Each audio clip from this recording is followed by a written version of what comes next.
So now they've got to start from deep in their end of the field, and Garrison Hurst takes advantage of it. He takes the handoff, hits to his right, gets to the 20. He's in the 30, needs to cut in. He comes back up the right sideline, breaks a third tackle, comes down to the 30. He's down to the 20. He's down to the 10. He's down to the 5. He's into the end zone. Touchdown! Touchdown! 49ers! 96-yard run from scrimmage. Garrison Hurst breaking tackle after tackle, sweeps down the sideline. Throws off bodies like clothes after a marathon. Young, back to throw. In trouble, he's going to be sacked. No, gets away. He runs, gets away again, goes to the 40, gets away again, to the 35, cuts back at the 30, to the 20, the 50, the 10. He died. Touchdown, 49ers. Third down, Alex takes the snap. Alex looking down in post, and it's good. Touchdown! Touchdown, 49ers! It is second down. Ryan takes the snap, throws the slant to the left side. It's Russell, intercepted! The 49ers pick it, and Navarro Bowman is redemption! Navarro Bowman running it all the way for the touchdown! No greater redemption! The San Francisco 49ers, we can do whatever we want.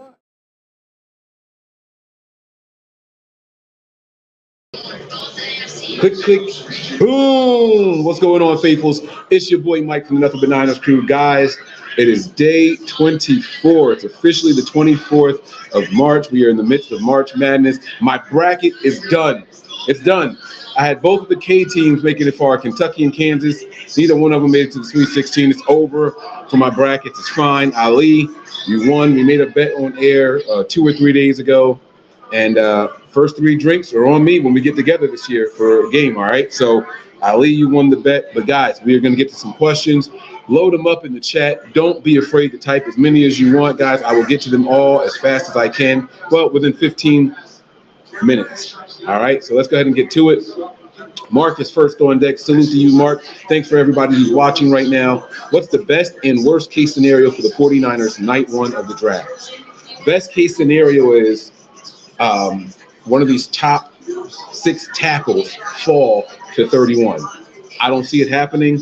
Good offensive linemen are very, very hard to come by. I think tackles are going to be more coveted than quarterbacks in this draft, guys. I will say it again. I think more tackles will be coveted than quarterbacks in this entire draft, especially in the first round. First round, I think I got about 4 quarterbacks going. I could see upwards of 6 or 7 tackles going in the first round of the draft. Now, I hope I'm wrong. That's the best case scenario. Worst case scenario is the tackles are gone, the guards are gone, the Niners end up taking a wide receiver. You know what? Tackles are gone, edge rushers are gone, and guards are gone. Like all the ones with first round grades on them. And the Niners end up doing something crazy like taking a quarterback at 31. Ooh, what? That would be worst case scenario because it would be complete chaos and pandemonium amongst the 49ers fan base. That's where it would all go wrong. All right. But let's hope that's not the case. Let's hope that's not what happens. All right. Golden Dragon, number 5, has the next question here. He says, is wide receiver Brandon Ayuk a wide receiver 1 or a wide receiver 2? He's a wide receiver 1. Even on this team, he is the best wide receiver on this team, even though he's used like a wide receiver 2. I know that sounds crazy, right? But it's true. It's true. He has less touches than Debo, but he has more yards for reception and all that than Debo. So he's definitely a wide receiver 1. If he goes somewhere else, it would be crazy what he would look like, man. Oh, my God.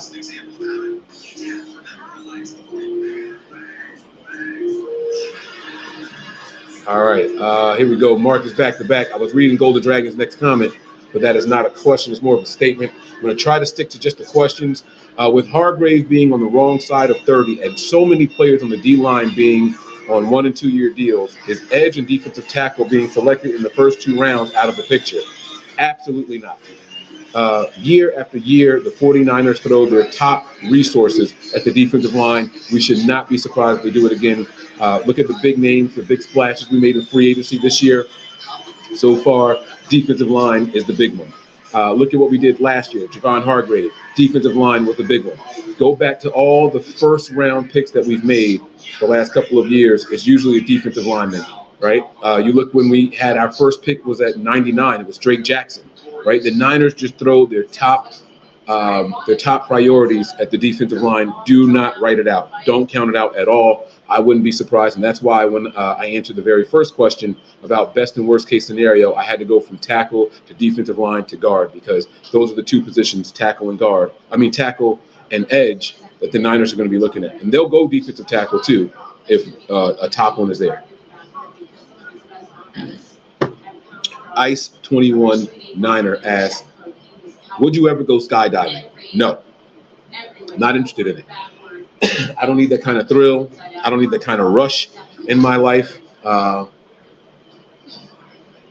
have had the unfortunate privilege of driving past the police station with warrants. All right, that's enough of a thrill for me. I don't need to go skydiving. All right, so I'm okay. What is your favorite vacation spot? So far, of all the places I've gone for vacation, Cancun is probably the best one that I've ever gone to. I would love to do it again. I think my wife would even love to do it again, and she's not even like a beach person, but the beaches were beautiful. The resort that we were at was A+. Everything was all-inclusive. Apparently, that's not even the way to do it, right? They were saying like all-inclusive is not like the way to go, but I don't know what's better than that. Anything that's better than that is out of my price range, I guess. So all-inclusive trip to Cancun again would definitely be top of the list. I would like to go to some other places though, like that, and just see what it's like. But put me on an all-inclusive resort anywhere with clear or blue waters, and that's the place for me, man. I like it. Specifically in the winter time where the humidity is gone and every day is, 73, 74, 75 degrees when it's cold for them, but it's nice for us people here from the Northeast. All right. Do you think the Niners trade Ayuk if a team offers a first-round pick? This is from Rookie and Friends. As long as this happens during the draft or before the draft, yes, Ayuk will be traded if they get a first-round pick for him. Yes, they will move on from him. Now, it's not going to go well with a lot of people. Oh, Fred Warner and Ayuk are the untradables, and they're not untradeable. I'm sorry, but when you have your head coach and your GM go to the podium and say, if the right picks came across for me, they would trade me too, I think that they're letting you know that there's no player that's untouchable on this roster. All right? Oh, boy, here we go. Ice 21 Niner. I love this. Start, bench, cut. All right, here we go. He's got Kirk Cousins, Justin Herbert, and Trevor Lawrence. Wow. I would start Kirk Cousins. I would bench Justin Herbert, and I would definitely cut Trevor Lawrence. You actually you gave him to me in order. They gave him to me in order.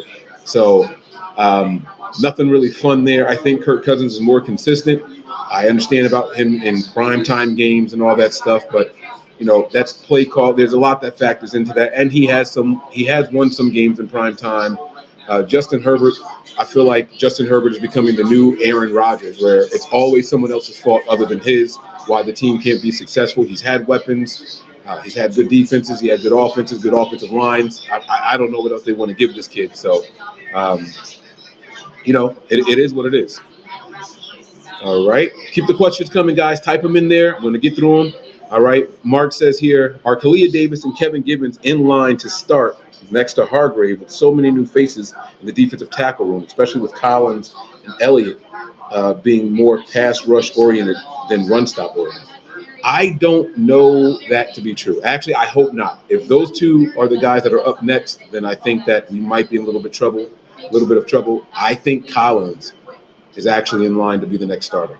Very, very similar production, pass rush and run efficiency as Eric Armstead, and healthier. So I think that it's Malik Collins' job to lose as of right now on paper. Now that doesn't mean that things won't change in preseason or throughout camp, but we have to see how he adjusts to this system. He is coming from DeMeco Ryans' team where he was playing in a similar style defense, so we'll see what happens. But I think that he's probably going to be a really, really good fit for us. All right. The next question here is, I think Jim Harbaugh will win the AFC Championship year 2. Do you? No. I don't believe in Jim Harbaugh. I know that's blasphemous as 49er fans. Oh, how can you say that? He took us to 3 consecutive NFC championship games. Listen, man, I saw the Greg Roman thing, and it's getting old. There's a reason why they wanted to move on from Greg Roman in Baltimore. I'm very interested to see what Greg Roman's going to do with a pocket quarterback now. His tenure here with the 49ers, he had Alex Smith for that 1 year, right? And we got 13 wins out of it. Cool. But Alex Smith was more of a check down, Charlie, take the safe wide open throws. Then you go to Kaepernick, and you got to catch people off guard with the passes and the run game from your quarterback. Then you go to Baltimore, and you get right back to it. You pick up where you left off with Kaepernick, a more physical, faster runner with Lamar Jackson. But I don't know how he's going to use Justin Herbert, and that's going to be very, very tough to see how things work out over there. I don't know why I went down that rabbit hole. Let's see here. Make sure you guys follow the instructions here by Miss Debbie. Be sure to hit that like button, y'all. It helps us out a lot. All right. Does the success of McVay, LaFleur, and Andy Reid does the success McVay, LaFleur, and Andy Reid have had with rookies the past few seasons finally sway Shanahan to play the young guns? Or will he be hard-headed and stick to his philosophy? This has been something I've been battling myself with all season, guys. I think Kyle's just too stubborn, and there's no signs of pressure to improve. There's no signs of looking over his shoulder, being put on watch. He's given an extension every year. He was given an extension at the beginning of last year, right? Like every 3 years he gets an extension, and he's never seen the last season of a contract. So there's no incentive for him to improve. There's no incentive. Jed York went from we don't hang NFC championship banners here. We hang Super Bowl championships, and Kyle hasn't got it done yet. But where's the pressure on Kyle? Where is it coming from? Now, I'm not saying that Jed York isn't having conversations behind the scenes. I'm not saying that John Lynch isn't having conversations behind the scenes. But from what it looks like to us content creators in the NFL world as a whole, it looks like Kyle has all the power and the final say in everything. There's rumors that he was even checking out of defensive play calls during the Super Bowl. I mean, if that doesn't tell you that he has all the power, I don't know what does. So, it is what it is. All right, come on, give me some more questions, guys. Ice Niner, another start bench cut. Here we go. Oh, man. Oh, this is tough. He says start bench cut. Your wife's spaghetti, your favorite scotch, or your favorite cigar. Oh, man. All right, I'm definitely going to start my wife's spaghetti. I'm going to bench my favorite cigar, and I'm going to cut my favorite scotch. Now, here's why. My favorite cigar has got to stay in the rotation. It's always going to be like my victory thing. I like to celebrate with it. I like to bring in big events with it. But if you took my scotch away from me, one, it'll save me a lot of money. You shouldn't be spending $300 a bottle on anything. And two, there's other drinks that I like. It doesn't have to be scotch, so I would be able to survive without my favorite scotch. Not that I would want to, but that's a tough one. That's a very, very good one. Let's see here. I think this is a question here. Let's see. Robbie says, hey, Mike, NBN is home for me in terms of 49er content and being a fan. The OG crew is what got me in. You, Tony, Nick, and Wayne. Curious how you met each of those guys. All right. This is a good question. Tony and I were following each other on Twitter. Nick started following me on Twitter. I started following him, and it was all Nick's idea to start the Nothing But Niners content thing. I was doing 49ers Gab, and he was like, come on, Mike, let's start our own thing. And at the same exact time, I was actually working with Ryan Sakamoto. He wanted me to be his lead guy. He was starting a new website and everything.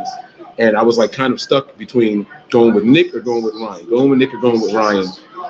I had just created a new Twitter page. And I don't know what happened, but I decided to go with Nick, and we haven't looked back since. As far as Wayne came on as a writer with us. We realized he had a gift for gab. We wanted him to be on shows and everything, and he got in with us during shows, and then he's branched out since and done his own thing and still with us. So that's how we all met. And then we all got together in person. Now, Nick and I had got together in person before, but we all got together week 3 of 2017, the 49ers' first home game against the Steelers. And what a blast we had. It was so many. It was probably 17, 18, 19 of us from Nothing But Niners out there, man. I mean, we were loaded out there. Croc was there. The guys from 49ers Hive were there. Oh, man, it was just so many. Gina, so many really, really good current content creators were all out there. That's when we all met a lot of these people in person. Scott Elan, who hasn't really done much 49ers content anymore, but he's a good guy out there over from the UK. I mean, we've just had a blast meeting these people, and I consider all those guys family still. All right. Golden Dragon says, is Men in Black real? Yes. Do you believe actor Will Smith as Agent J is actually Hollywood telling us that they exist? No, I don't think that Will Smith was telling us that they exist, but I do believe in government agencies that aren't publicly broadcast. Absolutely. Absolutely. OG Big Mike. Should Harbaugh have gone to Atlanta? Feel like he could have had similar success to what he had in San Francisco, or do people forget how nasty the NFC West was when Harbaugh showed up?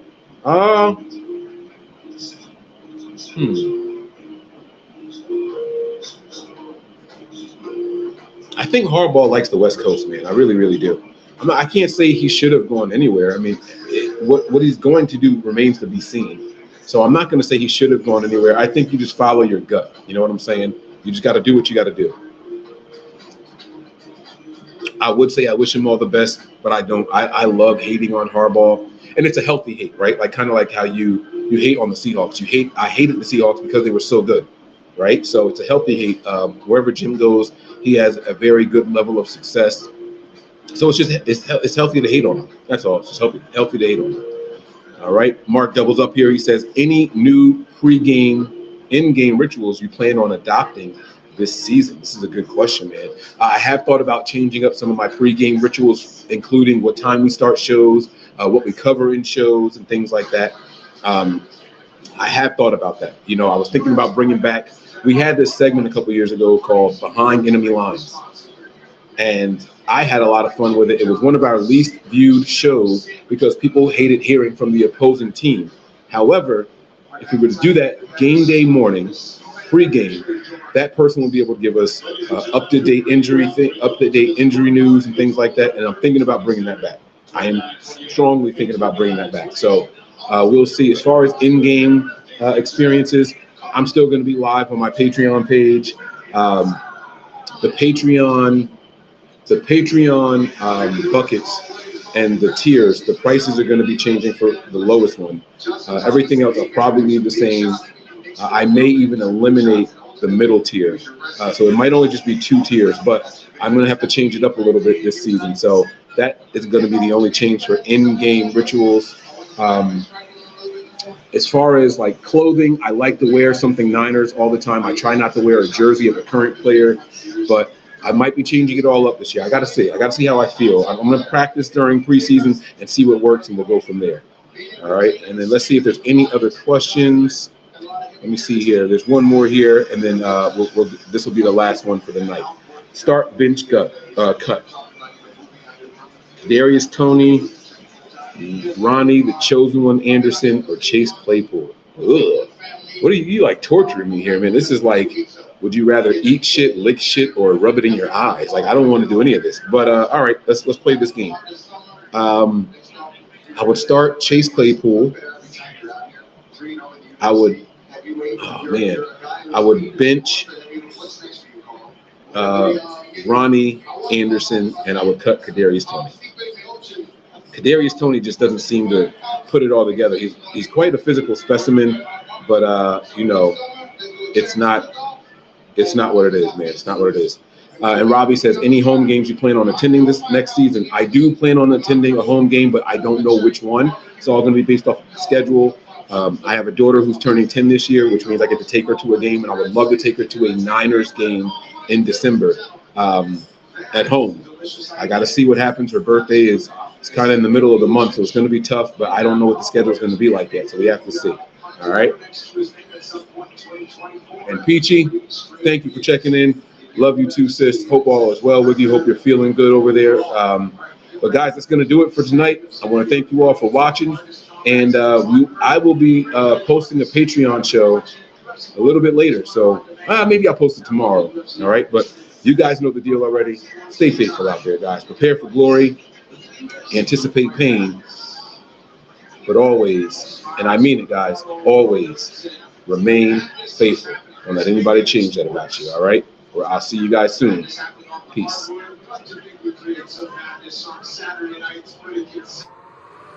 We all gas, no brakes, pumped up, no fakes. We spinning, we winning, we high stakes. We never miss, we all makes. Look at us dudes trying to prove, bringing you news with nothing to lose. Mike, Nick, Tony, Wayne, Method Man, we bring the pain.